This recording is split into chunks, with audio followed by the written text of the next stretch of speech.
Спокойствие уфимских улиц нарушает вой сирен. Кто-то настороженно оборачивается, кто-то снимает сторис, но большинство совсем не обращают внимания на тревожный сигнал. Те, кто вырос в мирное время, уверены, тревога учебная.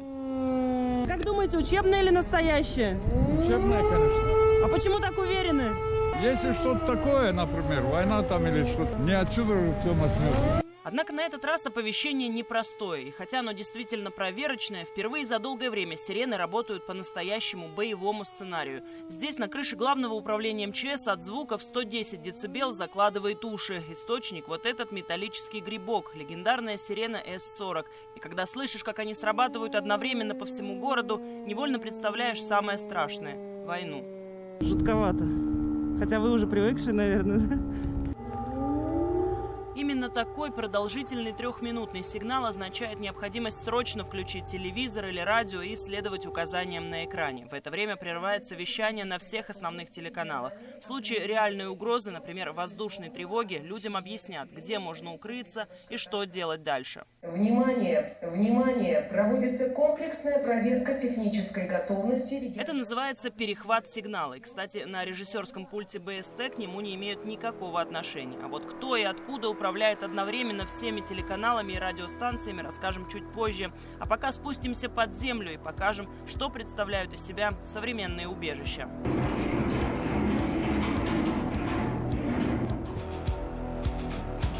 Защитное сооружение рассчитано на 800 человек. Для того, чтобы люди отдыхали, установлены такие настилы. Один человек находится сверху, и 3 человек располагаются внизу. Это защитное сооружение одного из уфимских предприятий. Подобные есть почти на всех крупных учреждениях республики. Ведь от жизни их работников в случае войны зависит жизнеобеспечение всего города. В убежище установлены 2 стальные, полностью герметичные двери с так называемой морской системой закрытия.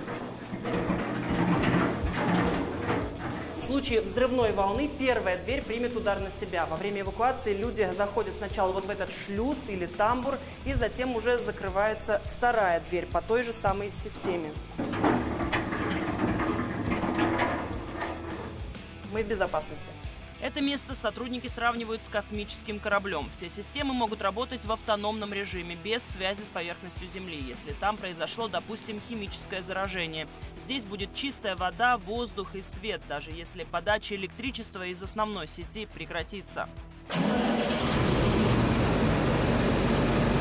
Запуск мощного дизельного генератора, и в убежище гаснет свет. Но лишь на время, пока включается автономный режим. Уже через несколько секунд подача электричества возобновляется.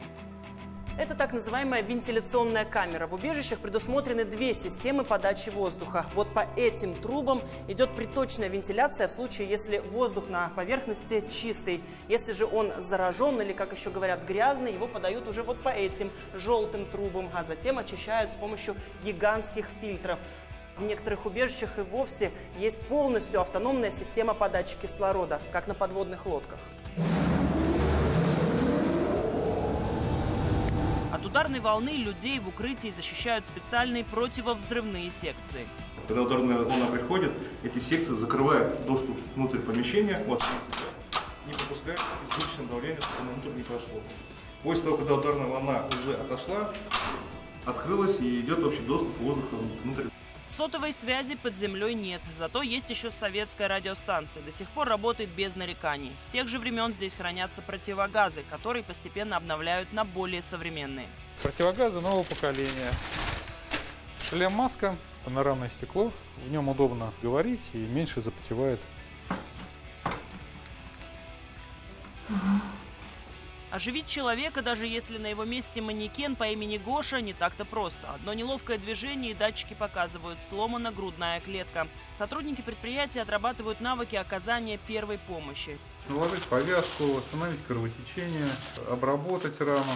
Между тем мы отправляемся еще в одно убежище, хорошо знакомое нам, работникам ТВ. Ведь и Уфимский телецентр считается стратегически значимым объектом. Не часто этот вход используется.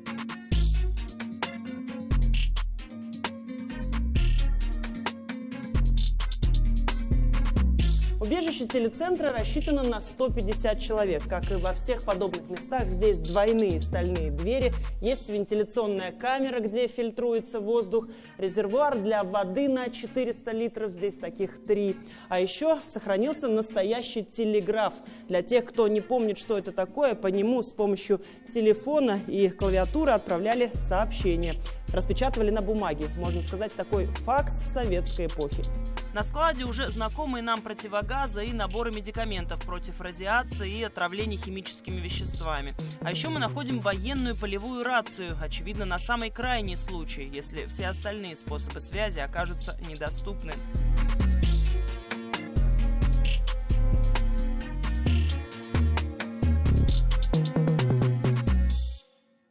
Но, пожалуй, самым впечатляющим объектом для нас стал склад гражданской обороны в Ургазинском районе. Огромное помещение, где хранятся сотни тысяч средств индивидуальной защиты и спецоборудования.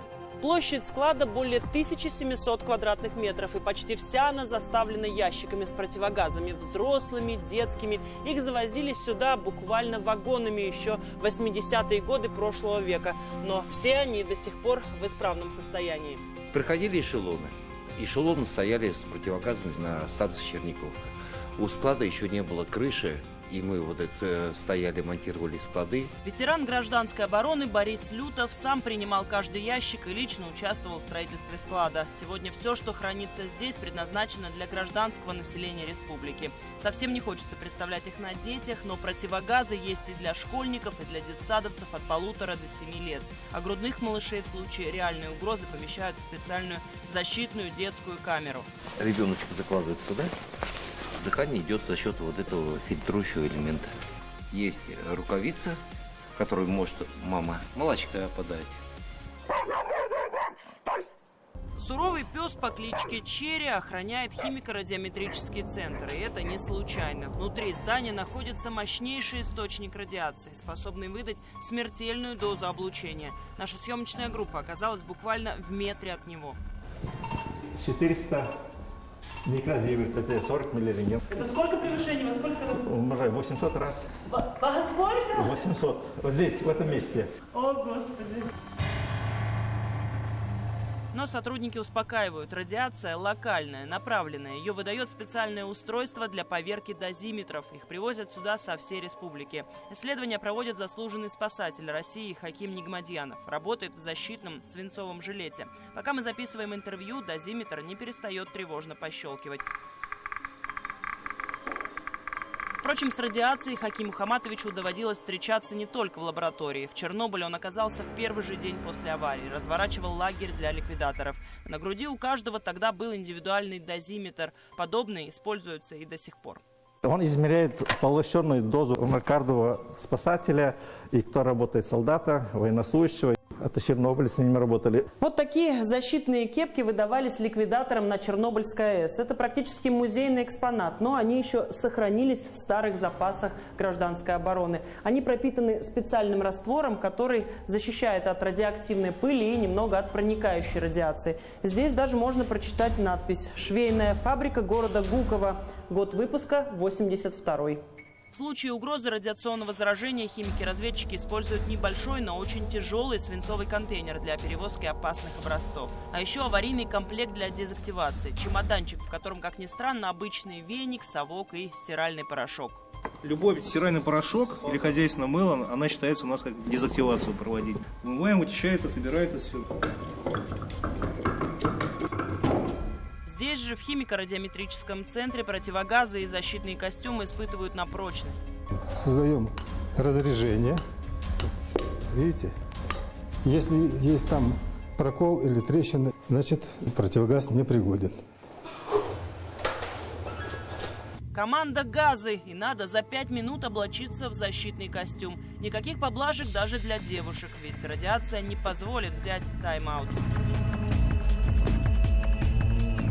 На учебном полигоне отрабатываются навыки химической разведки местности. Важно определить, заражен ли воздух радиацией или отравляющими газами. Используют новые приборы на электронной базе. Однако подобные работают от источников питания, и на экстренный случай на вооружении остается знаменитый советский прибор ВПХР, которому не нужны батарейки. В наборе индикаторной трубки, где каждый цвет означает тот или иной смертельный газ. Красная трубка – это боевые отравляющие вещества заринзаман. Визгаз у нас проверяет, зеленые трубочки фосген, дифосген и желтый иприт. Ну, иприт, наверное, все слышали, да, что впервые иприт был применен в Первой мировой войне. Вольно, отбой газы. Есть. В это время прямо на крыше одного из спецавтомобилей разворачиваются метеостанции и спутниковые антенны. Это уникальные передвижные химические лаборатории, с таким оснащением которого нет больше нигде в России. Одна исследует воздух, вторая – воду. Сейчас мы заходим на борт передвижной химической лаборатории. Прошу руку. Спасибо. Данные машины у нас, можно сказать, эксклюзивные, только есть Республика Башкортостан. Смысл в том, что весь процесс полностью автоматизирован. Техника проводит высокоточные замеры практически без участия человека и мгновенно передает данные за сотни километров. Острая потребность в такой лаборатории возникла в Сибае, когда город на протяжении полугода задыхался от вредных выбросов диоксида серы из карьера. А специалисты гражданской обороны все это время круглосуточно вручную исследовали пробы воздуха. Полученный опыт был учтен при создании лабораторий на колесах. Я вам честно скажу, как эта машина строилась. Создавалась. Мы просто сели в коридоре, поставили стул, я на него сел, и мы примерно с коллегами начали рисовать, где должны быть приборы, какие приборы, где рабочее место, где у нас спутник будет. И все эти элементы машины мы себе нарисовали в мыслях, и теперь воплотилось в реалии. И то, что мы сейчас наблюдаем. Теперь эти машины работают практически на всех чрезвычайных происшествиях. Определяют 27 химических компонентов в воздухе и 19 в воде. Эти данные в режиме онлайн стекаются сюда, в ЦУКС, Центр управления в кризисных ситуациях. Одно из последних крупных ЧС – пожар на заводе «Уфа-Оргсинтез». Здесь было превышение метанола, ацетона, изобутанола. На карте у нас отображается фактическое местоположение передвижных химических лабораторий. То есть здесь и сейчас мы можем наблюдать, где проводят замеры. Также производится фотофиксация с места проведения замеров.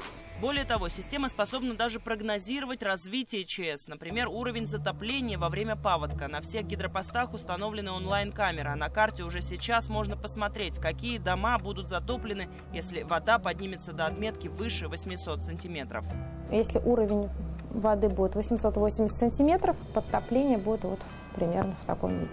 И, кстати, отсюда же из соседнего кабинета ведется перехват теле- и радиовещания по всей республике, о котором мы говорили в начале. Вот эти хрупкие девушки одним нажатием могут прервать даже выпуск новостей. А еще задействуют телефоны и СМС-оповещения. Внимание!